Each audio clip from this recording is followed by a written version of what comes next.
nanti banyak tamu, banyak. Bantuin nggak? Oh nggak perlu tante cantik, nggak perlu. Biarin kan di situ aja duduk manis. Siapa tahu nanti. Assalamualaikum. Waalaikumsalam. Alhamdulillah. Sejak kasir baru jadi pengen kesini terus. Iya. Tiap pagi ini ya cerah terus ya. Cerah terus. Namun mataharinya belum bersinar. Wis. Yang bersinar di sini. Iya bersinarnya di sini. Ya, Jangan lupa itu dipakai. oh iya. sanitizernya. Thank you udah diingetin. Ini Ini makin ramai aja kan lagi membahas itu Iya. Jakarta Horror Screen Festival. Oh, diskusinya di sini nih. Diskusinya di sini. Ini Pas kopi waktu aja. panitia. kopi ya. Boleh. Kopi boleh. Kemarin. Iya. Kasbon gitu amat. Mana lu kasbon terus. Assalamualaikum. Silakan. Begini aja boleh. Iya. Assalamualaikum. Alhamdulillah benar. Assalamualaikum. Waalaikumsalam. Terima kasih. Alhamdulillah. Silakan. Di sini ya. Ya. Sini deh. Oke. Pagi ini kayaknya lagi lihat Ini pagi yang cerah banget ini. Cerah banget. Kita mikir udah bahas yang serius ya. Iya. Yang serius dan mudah-mudahan bermanfaat. Pembahasan selalu serius gitu. Iya. Pembawaan boleh santai. Oh iya Iya dong. benar. Sersan. Sersan. Serius tapi santai. Iya. Bercanda tapi ada isinya kan. Wah, gitu. Kayak tahu isi kan. Oh, di belakang. Oh iya. Udah disiapin tuh. Udah masih hangat semuanya. Benar hari ini membahas ini ya, Bang Gion. Ya. Teman-teman mau berdiskusi tentang Jakarta Horror Screen Festival. Iya. Sudah sampai mana nih Bang Gion? Ya, jadi begini. Kalau kita melihat dari permata film, film selain film-film yang sifatnya didominasi oleh drama, ada film horor. Oh iya. Nah, film horor ini belum ada rumahnya. Belum diadopsi, bukan, tapi belum ada rumahnya. Dari sekian banyak film yang beredar di Indonesia Belum ada rumah. Oh. Nah, maka di sini kita lagi membuat satu instrumen, Ya. boleh bilang akan menjadi suatu nanti brand hukum, yang nantinya menjadi suatu brand image juga Jakarta Horror Screen Festival. Kenapa nama itu? Karena memang horor ini harus ada festival. Karena kita lihat dari film per film dari tahun per tahun film horor tidak pernah nggak ada. Selalu ada ya. Selalu ada. Selalu ada. Nah inilah makanya kita akan membentuk bagaimana filman yang lebih banyak, artinya yang mempunyai ada sesuatu sentuhan warna yang berbeda.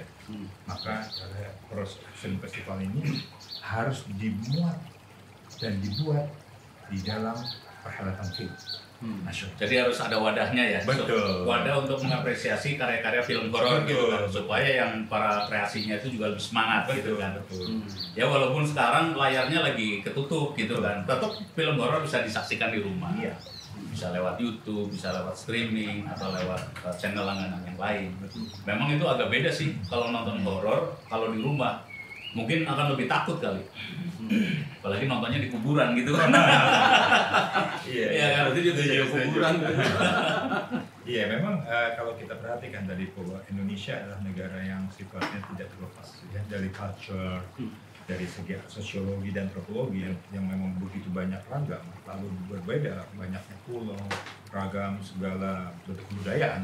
Ini sebenarnya sumber kekayaan kita. Ya. Nah, bagaimana caranya mengcreate bahwa film horor ini menjadi salah satu domestic benefit. Domestic benefit artinya sesuatu yang bisa menghasilkan menjadi suatu memang produk. Produknya bukan produk yang hanya sekedar tertiar, ini sudah produk primer.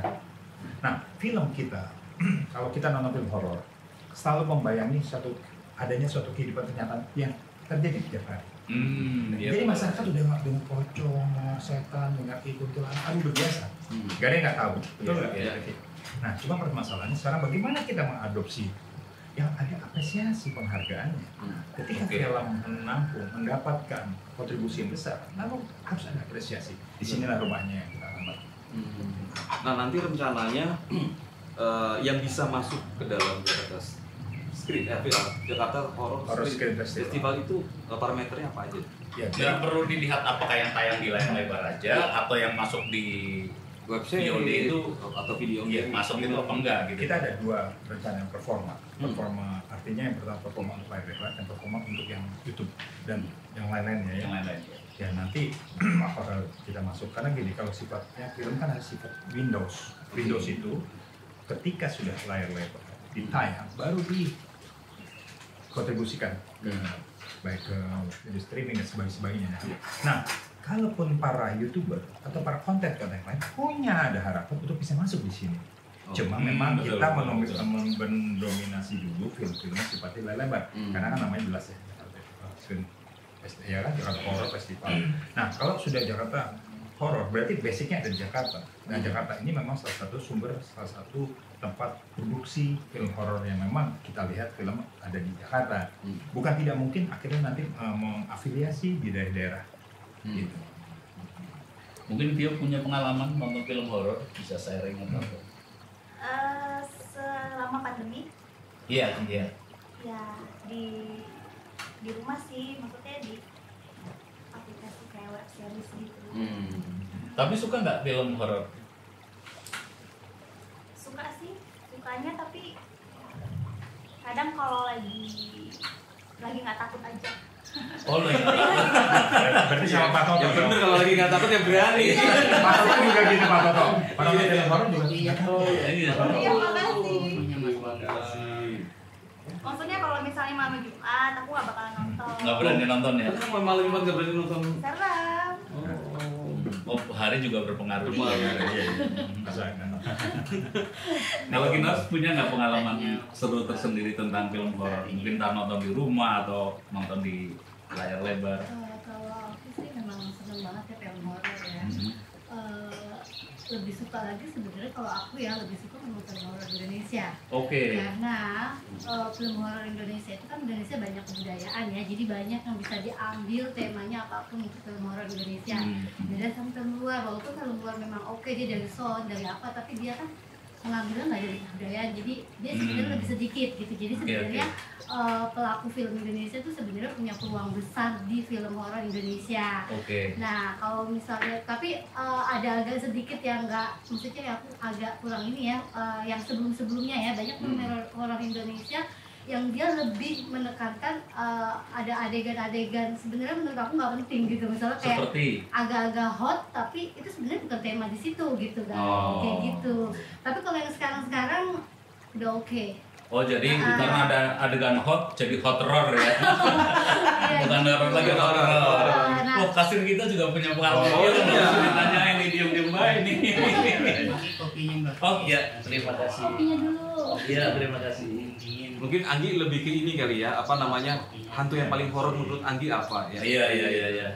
Hantu yang paling horor atau Hantu pernah? yang paling horor yang pastinya dari Indonesia. Jadi kalau nonton film horor luar negeri sama Indonesia, pasti Indonesia. Kenapa? Karena nanti kan hantunya itu benar-benar ada di sini. Kalau di luar negeri kan dia akan di sini. Bisa kalau bilang iya, pesawat iya. di sini. Pesawat ya. Bisa. Apa contohnya apa yang hantu Indonesia paling Anggi takutin? Kalau Totok film gitu. horor di Indonesia itu, Oh, kalau dia base-nya true story, maksudnya berdasarkan kisah nyata, itu pasti horor sih. Itu pasti maksudnya lebih dapat horornya.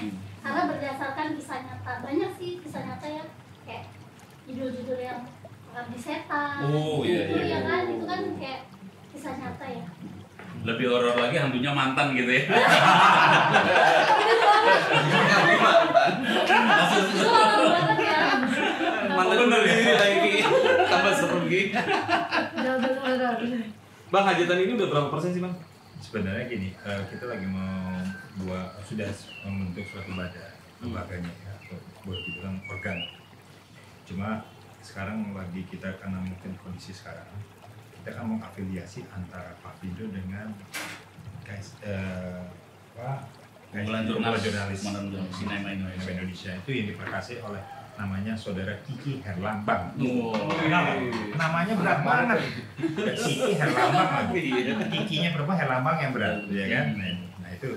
Jadi pertama memang kita berdua selalu kita diskusi terus gimana sih membuat untuk akhirnya beberapa waktu kita bukan nggak akan bisa mendeklarasi, kita akan mendeklarasi sebentar lagi, insya Allah di awal tahun deklarasi, lalu bagaimana nanti organ-organ yang kita bangun. Sebenarnya festival ini dibangun adalah untuk bagaimana kita mengayomi dan mengadopsi tadi seluruh para innovator film. Bukan film yang dilihat hanya hebatnya saja, dibuat atau penontonnya banyak, tapi kreativitas film ini harus dibangun mempunyai inovasi. Contohnya kayak di Sumatera Utara, ternyata banyak sekali hantu-hantu yang bisa mengusir di mana, dan misalnya contoh itu kan, itu jarang diangkat. Terus di Jawa Barat misalnya ya, dia banyak juga. Mungkin kalau Pak Toto di daerah mana? Di Flores. Di Ambon. Oh, Ambon. Ambon. Ambon sapi apa Ambon? Itu Ambon. Ya, artinya ini kita memberikan suatu influence yang bagaimana nanti para pekerja seni atau para produser, saudara, kita bisa tampil dan itulah nanti kita tidak ada polarisasi antara film layar lebar nanti enggak, tapi kita memang ada apa istilahnya, ada fase-fase yang kita bangun gitu. Nah disinilah menurut saya Ki, bahwa bagaimana film kita mempunyai suatu produk ya, kira-kira nanti jadi produk film nasional kita, film horor Keren. kayak Thailand gitu kan, film horornya keren banget. Kalau di Korea drakor Ya. nih saya mau nanya juga, kenapa ya ibu-ibu tuh pada senang nonton drakor? Kalau saya tanya sih, settingnya aja digarap serius, ya kan, apa orang fashionnya dan dananya digarap serius, mobilnya bagus, setting ruangannya juga bagus, semuanya serba Mewah, tanggung gitu ya. Pokoknya yang ada di film itu apa yang diimpikan oleh ibu kita, sehingga semuanya ada yang mau niru kursinya, ada yang niru mobilnya, ada yang niru handphonenya bisa dilipat-lipat gitu kan, semuanya impian. Bahkan meniru kulitnya itu. Meniru kulitnya, itu kulitnya harus putih langsing kan, semuanya kan glowing gitu. Glowing, kayak Iya. kucing dong yang aku glowing. bahkan pemeran pembantu di dalam film Korea juga cantik gitu. Iya benar. Udah putih gitu. Udah putih. Cowoknya juga cantik-cantik Iya, loh. cowoknya. Kayak Pak Toto. Wah, keren. Itu di Jawa Tengah Korea. Kroya. Oh, Korea. Iya. Terus bener ada temen sahabat saya loh mau datang. Wah, Ini Oh, yang punya pengalaman juga horor ya? aktor, pemain filmnya terkenal dulu, namanya Jelangkung. Pernah nonton? Oh iya. Sebentar. Itu Jelangkung salah satu film yang mengawali kebangkitan film Betul. nasional. Iya. Jadi selain ada apa denganmu, Jelangkung, Jelangkung. sama petualangan Serina. Iya. Itu yang mengawali kebangkitan Orangnya film nasional. kecil, tapi jangan kaget. Small. Kecil. tapi berat. Kayaknya di mana dari jauh. Nah nanti mendatang ya. Siap. Kenalkan Ronnie Dozer. Oh, kenal. Tahu. Udah lagi Terkenal kenal. itu, Siap. terkenal. Ya langsung ya. Selamat pagi malam nih. Ini bisa diminum Pak? Oh enggak ya. Ini salah Semuanya. Jelangkung. Waduh, Jelangkung. Dibilang Jelangkung. Tapi ini porsi aman ya Mbah ya. Aman. Iya. Jangan maksimal aja. Nah, Agak gantung dikit ya. Soalnya korban udah banyak. Oke. Iya Bang Roni, Ya, gimana, ceritain pengalaman mungkin syuting ya, pernah Syuting, film-film horor. Iya. Maaf sebelum saya syuting, sebelum ngomongin syuting, boleh nggak saya minum dulu? Saya perjalanan jauh kan? Oh, boleh. Perjalanan jauh bang, lewat bukit 2 pulau, 3 laut, bukan main. Mau teh apa kopi? Teh panas aja bang. Panas. Sama itu temennya bang, ngeliatin Pak saya. Toto. Pak Toto. Iya, gitu Mbak. Nah sambil ngobrol Mbak gimana Mbak? Sambil nunggu tehnya Mbak. Iya kan, Jelangkung salah satu film yang cukup legenda ya. Iya, Di iya. Indonesia itu mengawali kebangkitan film nasional, Hmm. horor yang bener-bener laku, Iya. gitu loh. Karena kan Bang Roni kan terlibat juga di situ gitu. Ntar lu Mbak nyangkut Mbak. Jadi, Estafet. oh estafet. Kata Lu kasihnya ada 2. estafet. Oh bukan ya. Jadi gini, kembali ke Jelangkung itu tahun 2000. Jadi pas pada saat saudaranya kan 2 ya, Mas Rizal Mantovani sama Kosi Purnomo. Oke. Dan uniknya mereka karena biasa berangkat dari clipper, jadi Iya. dari sutradara video klip, mereka tuh sekalian sebagai DOP juga. Oh. Waktu itu kita masih pakai kamera D55 video, Hmm. zaman itu tahun 2000 ya. Itu kan era kebangkitan film Indonesia kan. Tadinya film itu mau FTV Plus awalnya. Ya kan, FTV Plus, tapi begitu udah digarap horor dan seorang Rizal Mantovani itu dia sangat kreatif ya sama Jose. Jadi pada saat kita syuting pun itu kita diperlihatkan contoh-contoh efek cahaya video klip yang menang award, yang menang MTV apa kayak gitu-gitu. Jadi dia diskusi tuh sama Jose tuh. Terus kita juga dibilangin nanti peran saya Gembol kan, nanti Gembol masuk sini nanti Jos gue pengen pas dia lagi diskusi tuh secara sinematografi, gue pengen cahayanya kayak begini, tapi kita create lagi ya, maksudnya jangan juga sebagai plagiat gitu kan. Tapi intinya film Jelangkung itu juga lumayan unik. Uniknya apa? Pada saat kita syukuran tumpengan awal itu kan masih ingat tuh nama ininya, paranormalnya yang menjagain kita tuh Pak Sakimin. Pak Sakimin. Oh, ada paranormal juga? Ada yang jagain kita. Bahkan kalau di muslim ada doa Al-Fatihah. Al-Fatihah. Biasanya kan kalau umumnya cuma sekali, dia minta 7 kali. Oh. Tolong bapak-bapak ibu sekalian, karena ini film horor dan bukan yang biasa, tolong kita Al-Fatihahnya 7 kali. Dia bilang gitu. Wah, yang lain pada antara kaget yang gitu, oke deh, karena masa ini nggak main-main gitu kan. Nah, setelah syuting pun kita ada di beberapa lokasi kayak di yang apa, yang suster ngesot itu di kali besarnya kota tuh, kota tua. Terus kemudian yang setting kuburannya itu di apa, Studio Alam TVRI, ya kan, itu juga lumayan mencekam walaupun kita bikin set, tapi Pak Sakimin juga bisa dibilang bilang sama kita nih semua kru sama talent jangan kayak ngomong jorok, supir ini jangan main judi kayak gitu dan itu sudah di apa, di warning ya? Iya, sudah di warning lah. Nah, karena udah digituin aja itu masih ada, cuman bersyukurnya hanya Pak Sakimin yang lihat. Nah, mau denger nggak Pak? Kira-kira Pak? Oh, boleh. Mau denger ya? Bawaan lama banget kan? Nggak apa-apa. Ya nggak apa-apa. Nggak minta Pak. Nggak tuh tadi kayak bukan saya yang ngomong loh. Saya cuma mau ngeteh Bang. Iya kan? Masa nih? Ngeteh dulu ya Pak. Iya. Mas Toto aja Mas. Yang jauh yang dari Mas Toto tega, orangnya segini, gelasnya segini. Iya. Tapi lucu loh ini. Bagaikan siang dan malam gitu. Biasanya saya gelasnya kayak gitu di rumah. Gelas jumbo ya kan, tapi ini nggak apa-apa. Jadi saya biar bisa jadi imut. Asik. Nah, jadi pas syuting nih kita. Pas syuting hari keberapa itu ya? Pertama sama Winky itu awal-awal DJ kan dia kan. Dia pertama kali berakting dan di film itu.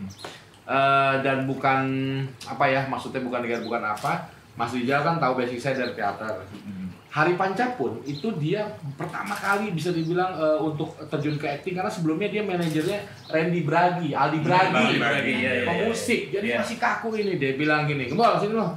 "Iya Mas, kenapa Mas? Tolong dong ajarin tuh Winky ini ekspresinya supaya emosinya dapat gini-gini." "Ya Mas, kita sama-sama." "Iya nggak apa-apa, maksud gue mandatin ke lo, kita ngeriung bareng pas reading." Jadi reading di lokasi syuting juga, reading sebelumnya udah, tapi reading ke TKP kan sebelum syuting biar lancar lagi kan. Emosi-emosi ketakutannya apa segala macam. Saya bilang ya ini saya hanya sharing ilmu aja, saya bilang, tapi ini harus dipraktekin. Saya bilang kembali ke teman-teman, Bro Winky, saya bilang Hari Panca kan ini kan cool banget ya kan, tapi emang ini nyalinya gede karena adegan Jelangkung itu pas mainin di apa, kuburan setting Pak.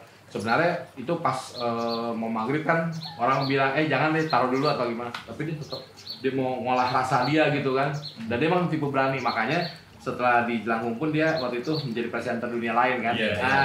Memang berangkatnya dari situ tuh, awalnya situ. Nah, pada saat hari ketiga kalau nggak salah itu yang di rumah tua yang di Studio Alam TVR itu kan ada setting kursi goyang digoyangin sama artistik ya. Untuk goyang gitu kan Pak. Nah, ini singkat cerita nih Pak. Merinding ngeri-ngeri sedap nih sebenarnya. Itu udah selesai syuting, oke cut. Oke, kita masuk scene berikutnya, kata Mas Rijal. Si orang artnya udah ngambil talinya dong. Udah ngambil talinya, udah ini kan. Pas memang saya mau Winky paling belakang. Karena dari acting itu memang lumayan ada gimmick yang intinya kru udah keluar, tinggal saya mau Winky. Udah dong, kebuka dong tuh yang kursi goyangnya kan, efek udah nggak ada kan. Winky cuman gini lah, anjir, lu lihat kanan dikit gitu. Mah, lu lihat kanan dikit, coba. Jadi itu goyang sendiri, dan itu goyang. Sudah, pasti itu goyang, lagi jalan atau lagi diem? Lagi jalan atau lagi diem? Lagi diem, kalau lagi jalan berarti saya maksudnya efek gitu. Enggak Bang, ya kan? Ya kan nanya. Ya nggak apa-apa. Ketawa tuh Mas Toto senang ya kan. Mas Toto kayak paling senang nih. Nomor sepatu berapa? Oke. Nah, ternyata ya kita emang situ kan rumah panggung. Benar juga logikanya kalau kita sambil jalan kan mungkin karena memang kita lagi bergerak gitu kan. Nah ini goyang begini Pak, ngekek. Mungkin yang indigo mungkin bisa melihat itu penampakan. Apakah kunti atau ketuyul apa kita nggak tahu ya kan. Cuman karena saya mau Winky cuman lebih merasakan merinding aja, jadi anjir bulan. Gimana mau buruan, hitam lu sabar. Sekarang kan paling takut kayak rumah panggung gitu kan. Ketakutan saya tuh tangga, rumah panggung main di bangku. Gimana caranya itu? Parno saya tuh di situ doang. Ya kan, jadi ketika dia pergi, udah bulan, tak dulu dong, tunggu gue dong. Jadi antara mau cepet sama anjir gitu. Jadi ngelewatin itu contoh gitu. Kemudian pada saat hari kita kan seminggu lebih di situ ya. Nginep memang di daerah Depok. Salah satu pas bulan puasa waktu itu. Bulan puasa tahun 2000 bulan Desember awal waktu itu kan. Jadi di Januarinya tuh lebaran. Itu Pak Sakimin nih yang dia baru berani cerita di tabloid setelah film itu rampung. Jadi supaya orang-orang nggak takut.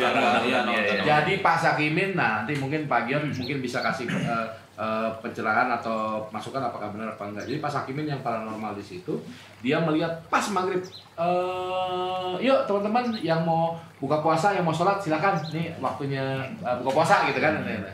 Dia melihat Pak sosok orang tingginya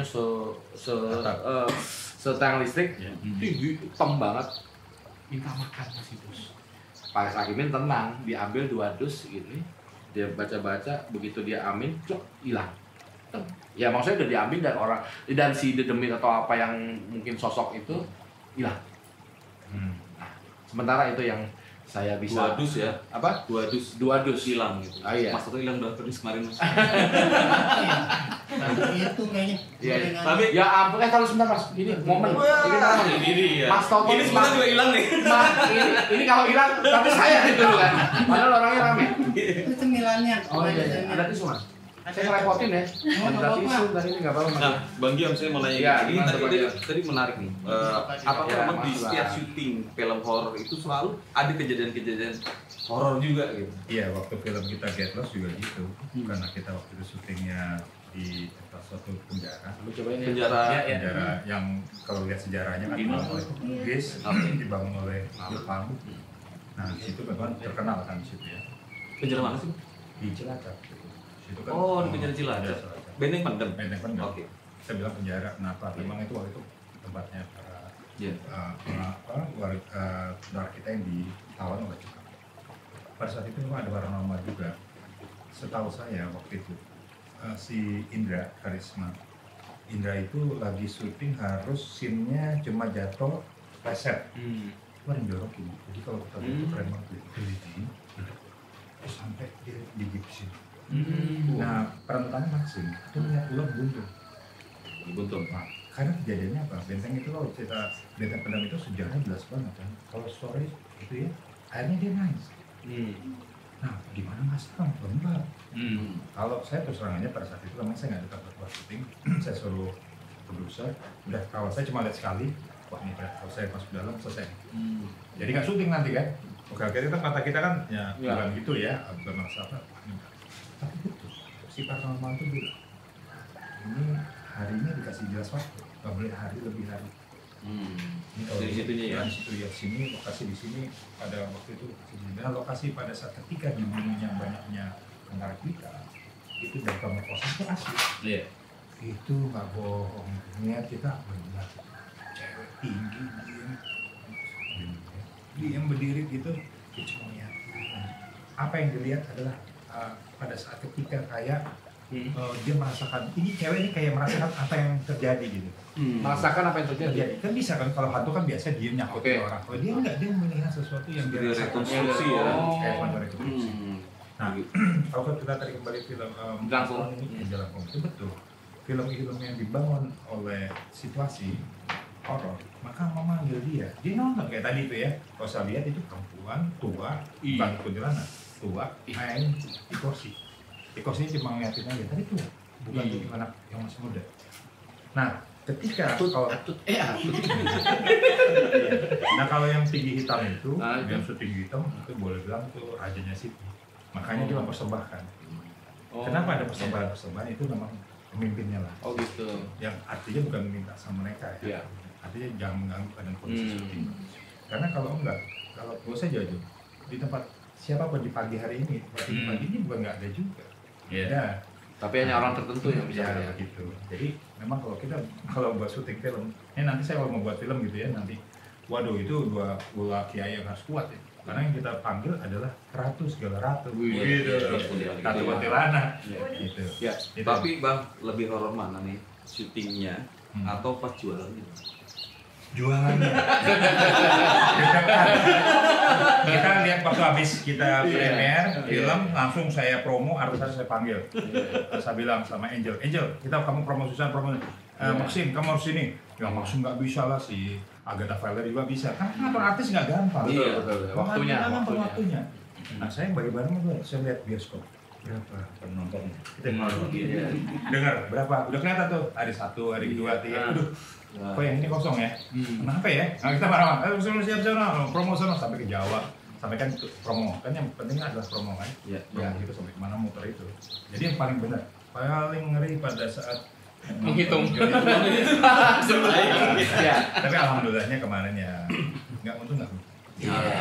Makanya ada film kedua. Tapi jangan lupa lu nonton kalau Iya, harus nih. Iya. Kita dukung produk dalam negeri. Iya. Cuman Bang, tadi saya mau melengkapi lagi supaya teman-teman yang di zaman itu di tahun 2000 sudah pernah nonton ataupun yang belum nanti bisa nonton di YouTube. Jadi ada satu adegan ketika editing. Nah, editing itu hanya Mas Yose dan ini Mas Rijal ya. Itu pas adegan di dukun. Kalau yang udah nonton Jelangkung itu pasti melihat ada adegan dukun. Kembalikan, ambil itu, ambil segera, kembalikan, cabut. Wah, kita ketakutan kita ini. Pas kita masih di situ kamera track gitu kan. Bukan tiba-tiba Pak. Jadi di atasnya si dukun itu, di atas si dukun ada kayak sekelebat mungkin kayak asap atau ini gitu. Joshua kaget, ini kaget, dia kabur, dia keluar dari editing. Anjing, Joshua bikin shot ini enggak, wah, dia keluar, anjing gitu. Karena gini, ya kayak asap yang diantara, jadi sini misalnya si dukun, ini kita back shot gitu kan, ini dukun kalau kita ngambil ini masternya, jadi di atas si dukun itu, tapi cuma di ruang editing yang bisa lihat, hanya Joshua dan Rijal aja, gitu kan. Dan orang yang beruntung katanya ketika nonton itu, makanya ya nonton aja. Apa kalau masih ada di situ berarti kalian beruntung bisa ngeliat adegan yang di atas dukun itu memang bukan rekayasa. Padahal shot itu nggak dibikin gimmick, nggak dibikin efek tertentu yang jadi kayak memang gini, kalau kita di kamera sebenarnya kalau yang saya lihat itu Mbak, itu secara kondisi real yang dilihat itu asap ini. Jadi jarang sekali kita mendapat stop shot yang memang ya asli berbentuk. Itu hanya cuma beberapa detik. Bodoh lama, kalau saya lihat kan lama. Itu gimmick ya Mbak. Sekilas Pak. Iya. Cuman sekilas aja. Itu asapnya betul. Itu ada. Tapi memang gini ya, kalau film horor itu kan memang identik dengan cerita-cerita itu ya, pas syutingnya. Iya. Tapi memang juga ini juga bisa dijadikan bahan untuk promosi sebenarnya. Iya. Promosi film gitu, untuk promosi film supaya lebih menarik, lebih viral gitu kan. Dan proses pembuatan filmnya itu juga sebenarnya menarik kalau misalnya mau dikemas gitu. Film iya, dibalik iya. pembuatan film gitu. Behind the scene-nya. Jadi kan pasti kan akan nemuin ya pengalaman kayak gitu kan pas editing atau pas melihat yang kursi goyang Tadi. justru menarik gitu. Bukan balik lagi, cuma luar mau ini kan. yang ini ya. Hantunya bener-bener real gitu kan, bener-bener. Itu saking saya mau Wiki bukan orang yang indigo ya. Kalau orang yang indigo mungkin akan lebih heboh lagi karena pasti ketakutannya akan lebih dari itu. Iya. Sama satu lagi, ini dari sisi penonton. Di minggu pertama Jelangkung tayang ya, itu cuma 2 di Blok M Plaza sama PIM. Awalnya cuma itu aja. Tapi yang permintaan tuh bludak. Karena kenapa bludaknya yang bikin viral? Ada kalau nggak salah di daerah Karawaci bioskopnya itu yang kesurupan.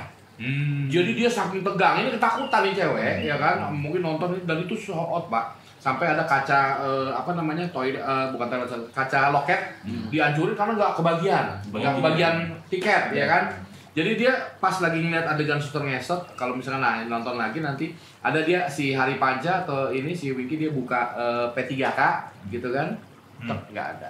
Begitu di ini set Winky ngeliat sini, toto ada gitu kan. Nah, pas diinin lagi nggak ada lagi. Nah itu antara nggak adanya sama emosi penonton itu emang kebangun. Nah seorang Rijal Mantovani juga pendekatan sinematografinya dari master shot kemudian efek dan dia track in dan track outnya itu benar-benar bikin adegan per adegan itu bener-bener real gitu loh. Maksudnya kayak emosi kayak kita kayak kita 4D lah, 5D gitu. Maksudnya kayak kita seolah-olah kita ada di situ.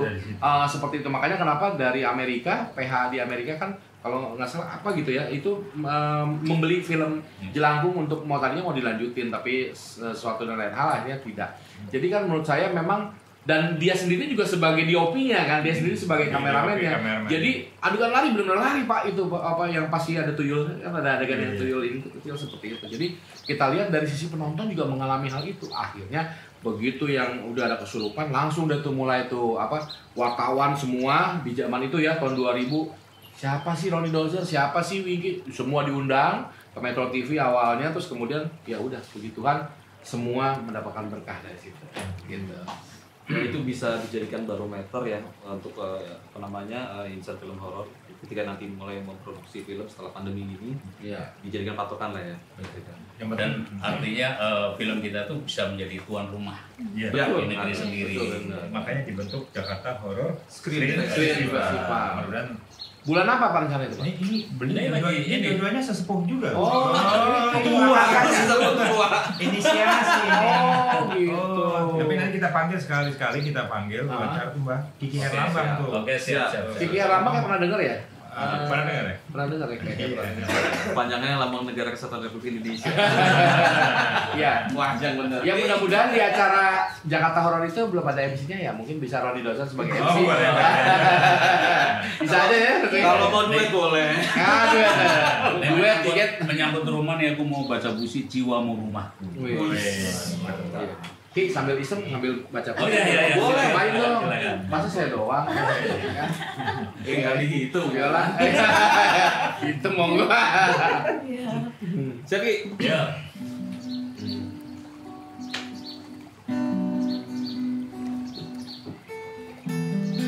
Jiwamu rumahku,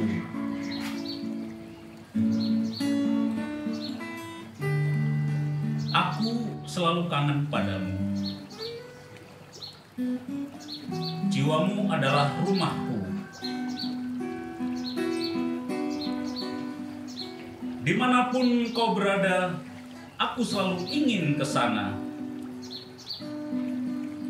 Melihat matamu seperti memasuki gerbang hatimu. Hangat sekaligus meneduhkan.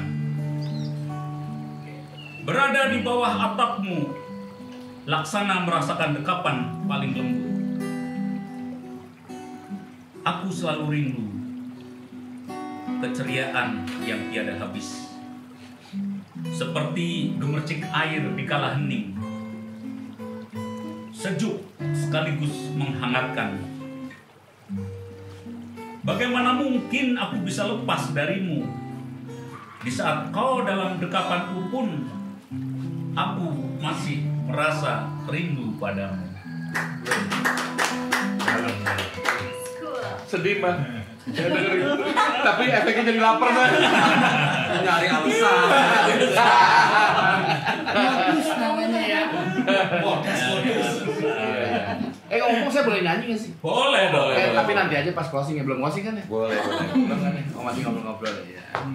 Sebenarnya udah sih. Oh, ya nggak apa-apa. Berarti naik Mau masih mau makan atau mau? Oh, masih mau makan atau mau nggak nyanyi? usah. Kalau mau masih makan silakan. Apa-apa, jangan. Ada plastik nggak? Ada kan? Enggak. Ya sekali lagi gini, kita berharap dengan adanya Jakarta Horror Screen Festival, film-film horor di Indonesia itu bisa tumbuh, bukan cuma tumbuh secara kuantiti, tapi juga secara quality. Berat itu, quantity dan quality gitu ya. Dan menampung ya seluruh para pekerja seni nanti. Mudah-mudahan itu festival horor festival ini menjadi parameter festival film nasional kita. Dan balik lagi sekali lagi menjadi tuan rumah di negeri Negeri sendiri. sendiri. Oke. Kita pengen denger dia Bang Rodi nyanyi, kita nontonnya dari situ. Oh, gitu. Biar fokus. Kayak konser. Ya kan? Tapi saya bukan berarti duduk di tengah ya kan? Enggak. Karena agak goyang. Oh iya, Itu horor. Monggo. Iya. Silakan. Mari kita simak. Oke, baik. Sebelum saya menyanyikan lagu ini, Tuan Besar adalah band kami yang kami bentuk sejak tahun 2005. Lagunya ini lagu komedi, judulnya nih kami ciptakan, tapi bukan pornografi, tapi dengerin aja sampai habis, ya kan? Judulnya Mimpi Basah. Iya. Pak Toto dengerin ya sama Mbak Anggi ya. Dengerin ya kan?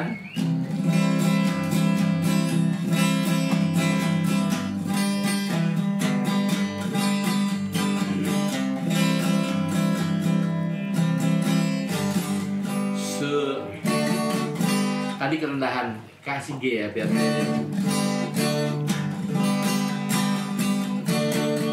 Semalam aku mimpi basah, satu mimpi yang indah bersamamu. Dalam mimpi kau dan aku berjumpa di sebuah taman dekat rumahmu. Erat kau genggam jari jemariku, sadis kau tatap aku penuh nafsu. Bagai atlet kulat kau dorong aku terjatuh tertindih tubuhmu. Basah aku, basah kamu, berdua di dalam kolam yang bau.